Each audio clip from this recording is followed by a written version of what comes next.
So, eto na guys, i-upload ko na yung video namin last April 10, birthday ni Abia. Nandito po kami sa Jollibee.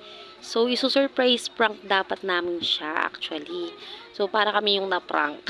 So, ayan na nga, nilapag ko yung phone. Hindi ko alam sa batang to kung nonchalant ba siya or dahil lang sa box ng cellphone kaya hindi niya agad napansin, which is transformer, akala niya is laruan.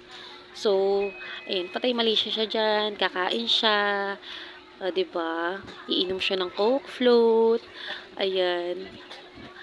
Tawa lang kami ng tawa diyan tatlo.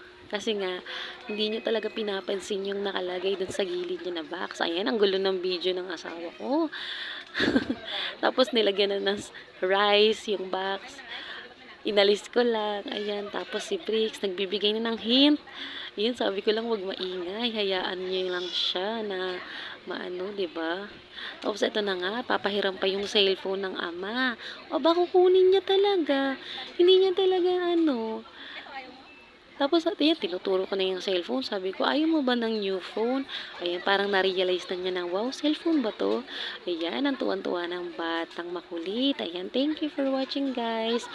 Bunso, sana masaya ka sa aming munting regalo. Pero dapat huwag papasobra. Bye, love you.